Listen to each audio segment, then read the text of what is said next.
So how can you actually be sure your faith is the real deal? It's a question that can cause a ton of anxiety. And believe me, it is not a new one. Almost 2,000 years ago, an entire community was in a full-blown crisis over this exact same thing.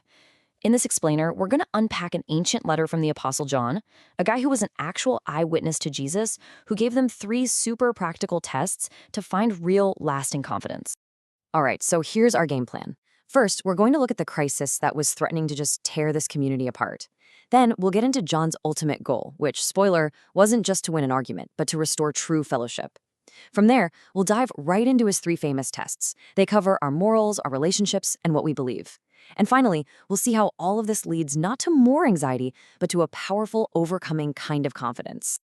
So let's just step right into that pressure cooker.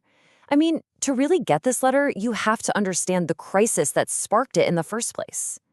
Okay, picture this. We're in Ephesus. It's near the very end of the 1st century. The Apostle John, he's an old man now. He's one of the last people alive who actually walked and talked with Jesus.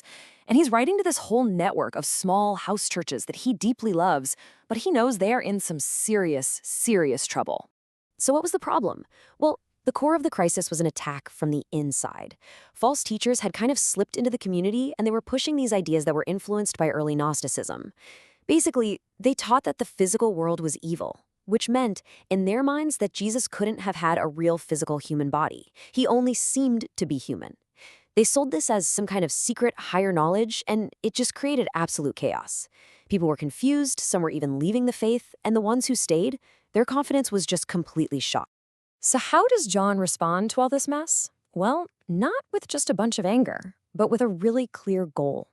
He wants to restore what was broken, true fellowship, because he knew that's where you find real connection and real joy.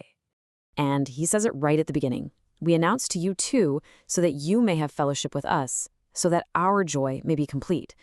Now, notice his focus here. This isn't just about proving his opponents wrong. His main goal is positive. He wants to bring people back to a right relationship with God and with each other, because that's the only place, he says, that you can find true, complete joy. So what does he even mean by fellowship? The Greek word he uses is koinonia. And this is not just some casual hangout, right? It means an intimate, shared life, a shared experience. And look at what it's built on, a common belief in the real, physical Jesus Christ, the one John goes out of his way to say he personally heard, saw with his own eyes, and even touched with his own hands. And this is where John gets incredibly practical. With all this confusion swirling around, the community was asking the big question. How can we know for sure that what we believe is the real thing? And his answer wasn't some complex philosophical argument. It was a series of clear, practical tests. His first test is a moral one, and he frames it with this really powerful metaphor. Are you walking in the light? John's core idea here is simple, but it's so profound. God is light, period. So claiming to have a relationship with him while you're choosing to live in darkness, well, that's a flat-out contradiction. And as you can see here, walking in the light isn't about being perfect. It's about being honest. It's about being open, and it's about being quick to admit when we mess up. The other option, walking in darkness, is a life of hiding and deception, where we're constantly trying to cover up the truth about ourselves. And this really gets to the specific lies that John was fighting. These false teachers were making 3 really dangerous claims. First, they said you could have fellowship with God while just living in sin however you wanted. John's answer? Nope, impossible. Second, they claimed to have no guilt for their sin. John's response?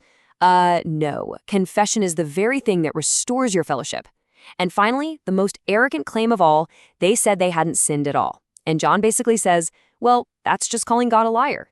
For him, a true believer has to take sins seriously. Okay, so that's the internal moral test. Next up, we look outward. Test number 2, the social test. And it's really simple. Do you love other people? Wow, John does not mince words, does he? Everyone who hates his fellow Christian is a murderer. That is an incredibly intense statement. For John, the connection between genuine faith and real love for others is just unbreakable. He sees hatred not just as, a bad attitude, but as the complete opposite of the divine life a Christian is supposed to have inside them. So, what does this love actually look like? Well, John lays it out for us in 3 steps. First, we have the model Jesus, laying down his life for us. That's the gold standard. Second, the action that's required of us. We also should be willing to lay down our lives for others in self-sacrifice. And third, here's the proof. It's not about just saying I love you. It's about deed and truth. It's practical. It's seeing a brother or sister who's in need and then actually doing something about it. Okay, so we've had the moral test and the social test.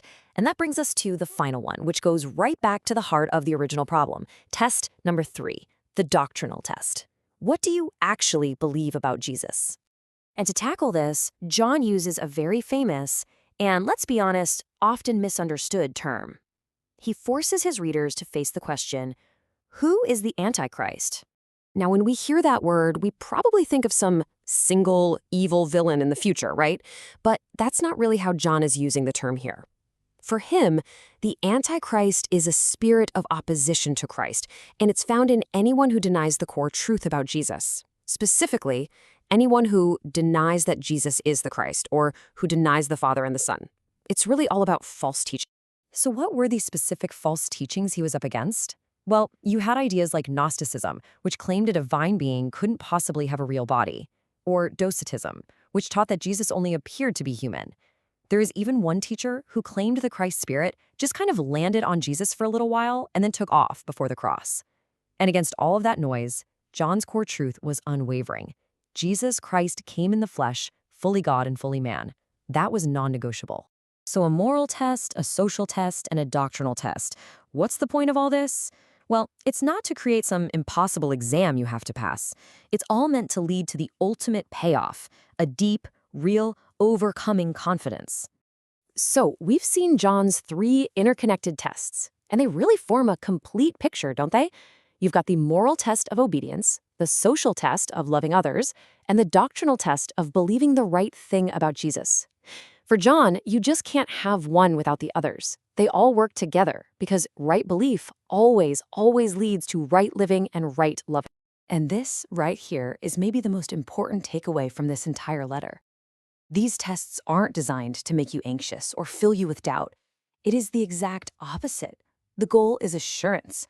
John is giving you diagnostic tools so that you can look at your own life and say, yes, despite all the confusing voices out there, I can have confidence that my faith is genuine. I mean, he says it himself right near the end of the letter. I have written these things to you who believe in the name of the Son of God, so that you may know that you have eternal life. Not hope or guess, but know. That's the powerful confidence he wanted to give his readers back then, and it's the same confidence he offers us today. The letter ends with the short, sharp warning, guard yourselves from idols. Now, in this context, an idol isn't a stone statue.